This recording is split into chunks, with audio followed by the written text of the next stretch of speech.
They discuss the latest on this tariff roller coaster, another twist to the saga. So explain to us just what this short-term reprieve means, how it works, what's now exempt. Yeah, well, look, if there was any confusion over how these tariffs work, I think that the exemptions that were expanded yesterday kind of add to that confusion, because if we rewind to a few days ago, it was pretty cut and dry. 25% on any sort of items that would come in from Mexico or Canada, that's just slapped onto that product. Now, when it came to the automotive exemption, it was still kind of simple, all right, 25% except for anything that is automotive coming in from those two partner countries. But now we've expanded to anything that's already covered under the USMCA, which, as you can see on that graphic ahead of you, covers about 50% of imports from Mexico and about 38% from Canada. But there are certain types of situations, I was trying to read up on it yesterday, where clothing, if you bring in a T-shirt from Mexico, it depends on what percentage of that T-shirt was actually assembled in Mexico for whether or not it qualifies for an exemption from that 25% tariff. So again, certain types of shirts might be exempt, other types of shirts might not. So I think that adds to the confusion if you're a small business, but nonetheless,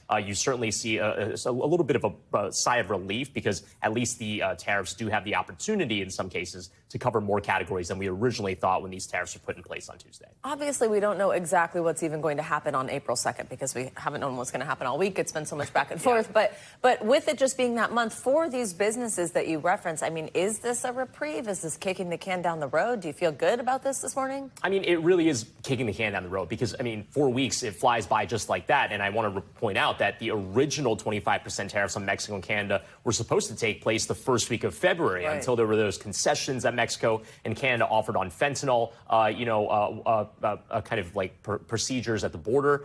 That was a reason why you had some people saying, you know what, I'm not actually all that excited about that announcement in early February that they were going to basically put a pause on these tariffs, because we're just going to have this conversation again in a month. And here we are again saying that these tariff exemptions that were put into place yesterday, we're just going to be talking about this again on April 2nd, when, by the way, the Trump administration wants to have reciprocal tariffs slapped onto every other country around the world as well. And we heard one business owner in that piece there say another month to just worry about it right now. Let's talk about the markets. The president says he was not paying attention to Wall Street, but all three major markets closed in the red yesterday. Bottom line, investors just don't like this uncertainty, right? Yeah, and that's exactly it, right? I mean, if you're a small business or you're an investor on Wall Street, you just want to know what the next few months are going to look like. But you don't even know what tomorrow's tariff policy is going to look like, which is the reason why we've seen Wall Street erase all of the gains that we've seen in 2025. So we started off the year pretty strong, and the Dow Jones at one point just a few weeks ago was at something like 5% higher than where it was on January 1st. We've erased all of that. So now we're about flat for 2025.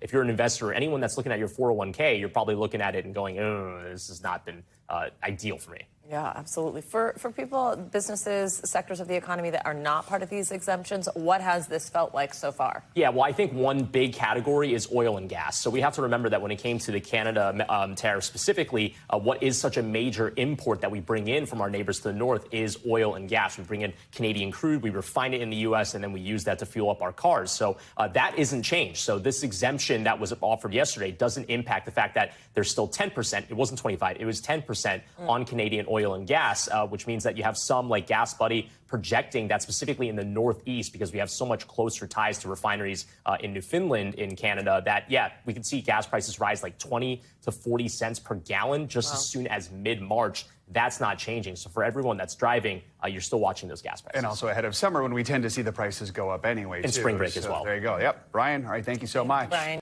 Thanks for watching. Stay updated about breaking news and top stories on the NBC News app, or follow us on social media.